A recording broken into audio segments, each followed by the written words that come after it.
क्योंकि मेरे दर्शक ये समझना चाहते हैं। मैं मेजर जनरल दयाल आपके पास आ रही हूं। मुझे ये बताइए, शी जिनपिंग के खिलाफ एक धड़े में नाराजगी है, सीसीपी के अंदर ही नाराजगी है, और ये जो आर्मी टेकओवर की बात कही जा रही है, ये आर्मी टेकओवर शी जिनपिंग जब देश में नहीं थे, समरकंद गए थे, तब क्या ये पॉसिबिलिटी है सर? सबसे पहले तो यही सवाल, फिर मैं आगे बढ़ूं। देखिए, दो तीन चीज तो बहुत दिन से बहुत स्पष्ट है। हाँ। एक बात तो ये है कि जिस स्मूथनेस से आज से एक साल पहले उम्मीद की जा रही थी कि स्मूथली जो है शी जिनपिंग को थर्ड टर्म हासिल होगी, वो कुछ पिछले 3-4 महीने से नहीं लग रहा था कि भाई उनकी थर्ड टर्म जो है इतनी स्मूथली वो टेक ओवर करेंगे।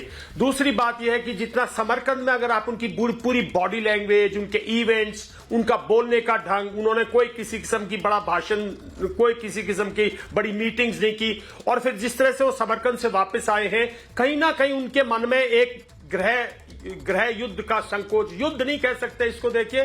और जैसे जनरल बख्शी ने कहा, बिल्कुल जब तक ये न्यूज नहीं होती।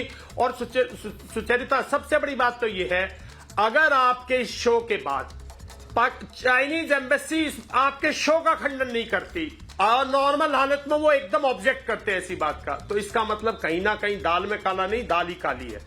दूसरी बात, वहां काफी दिन से रोष था, इस चीज का बहुत बार जिक्र हो चुका है, लेकिन जो बात असलियत है वो ये है कि मिलिट्री टेक ओवर नहीं करेगी। मुझे नहीं लगता कि उनकी मिलिट्री टेक ओवर करेगी, क्योंकि जो कम्युनिस्ट पार्टी है, जो लोग हैं चाइना के, वो वन पार्टी रूल में बिलीव करते हैं, लेकिन मिलिट्री रूल में उनका भी कोई किसी किस्म का, तो ये मिलिट्री इज ए इंस्ट्रूमेंट। तो जो सीसीपी है, उसके जो उसके बुजुर्ग हैं, जो उसके सत्ताधारी लोग हैं, जो जिनकी पावर है, जो उसको इंस्ट्रूमेंट ऑफ पावर जो है वो तो सीसीपी में है, और जो उसका इंस्ट्रूमेंट है ड्राइव करने का, वो आर्मी है। तो आर्मी को कुछ उसके लिए यूज किया है, पीस और स्टेबिलिटी के लिए, लेकिन मैं समझता हूं ट्रांसफॉर्मेशन शी जिनपिंग से अगर हुई तो सिविलियन कोई होगी, ऐसा नहीं है कि भाई उसमें आर्मी का टेक ओवर हो जाएगा चाइना के अंदर। मेजर जनरल दयाल, आपने बहुत बड़ी बात कही है, मैं इस बात को बार बार उठा रही हूं कि ग्लोबल टाइम्स की तरफ से, सीसीपी की तरफ से कोई भी खंडन नहीं आ रहा है इन खबरों का। और मैं आपको यह भी बताऊं, अपने दर्शकों को भी बता रही हूं कि सोशल मीडिया पर बहुत बड़ा ट्रेंड है, शी जिनपिंग को हैशटैग शी जिनपिंग ट्रेंड कर रहे थे, और इसको लेकर लगातार लोग लिख रहे हैं। बहुत से लोग ये भी लिख रहे हैं कि ये सिर्फ अफवाह है, बहुत से लोग लिख रहे हैं ये पॉसिबिलिटी है।